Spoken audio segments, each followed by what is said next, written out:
Well, we're actually seeing some very positive signs happen right now, I'd like to say we're cautiously optimistic. So I think that we're certainly still in a very tough job market. However, we're seeing signs of growth. We're seeing signs of companies hiring, and certainly in some of the positions that were part of these big layoffs that we had in the end of 2008 and 2009, we're seeing those positions come back. And that's a very, very positive sign for the Central Valley. When you talk to men and women looking for work, are there things that they should be aware of in how they present themselves? What do you tell them? I think in today's market, you definitely need to think about how you present yourself. You need to think about what your resume looks like. And then you really need to think about who you're competing against. So, for example, if you are sending a resume, I would make sure that you look and make sure there's not a single typo on there, and there's nothing on there that looks like it's unformatted or anything like that, because people are looking for reasons to weed out the amount of applicants that they have. So, and it is awfully interesting how folks are moving so quickly with technology that they're not necessarily looking at those details. And hiring right now there's still a lot of candidates to choose from. So you have to be very, very careful about how you're presenting yourself, whether on paper or in person.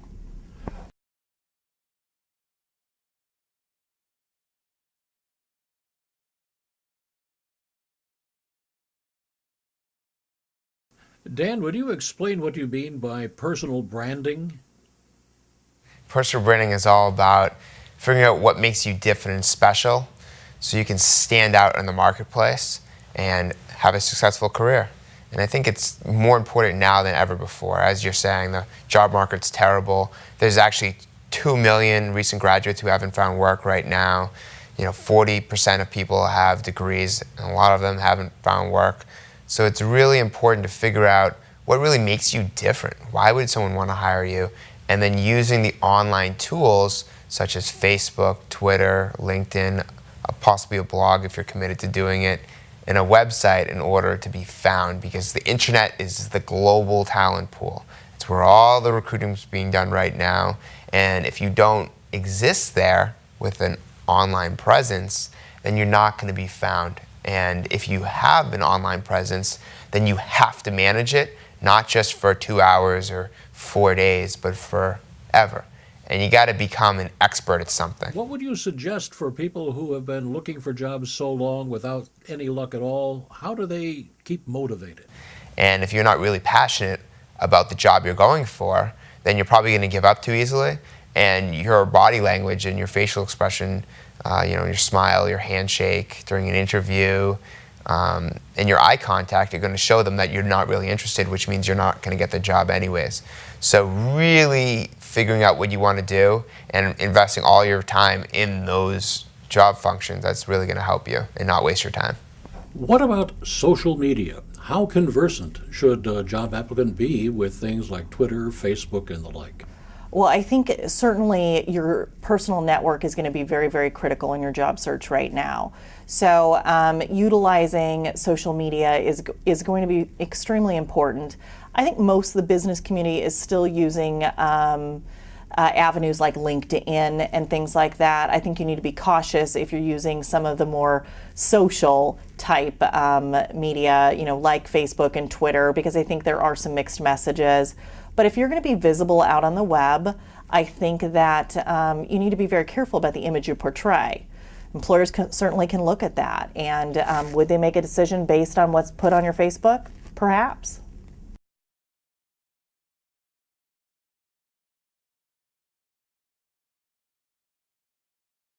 I think that there are two schools of thought right now with people and looking for opportunities. I think there are definitely some people that have had some very tough times, and they can let that affect them. But I also know that those people that have a positive attitude are really starting to see some doors open right now. They're starting to get callbacks on their resume. They're starting to hear about job opportunities. And if they're flexible in things like pay and job duties, they're certainly starting to get opportunities. So, like I said, we're cautiously optimistic. I don't think we're out of the woods yet, but we're certainly seeing many more jobs than we did this time last year. We're seeing more opportunities and just more interest in general. When people don't get calls back, do you see any common thread among them, that something they're not doing or doing poorly? I think that there are a few things that I think that people do continuously. Like we talked about earlier, typos on your resume. We see people apply to jobs that they're clearly not qualified for without any explanation on why they were interested in a job like that. You might see just maybe a little bit too much information, or maybe they didn't tailor their resume for that opportunity.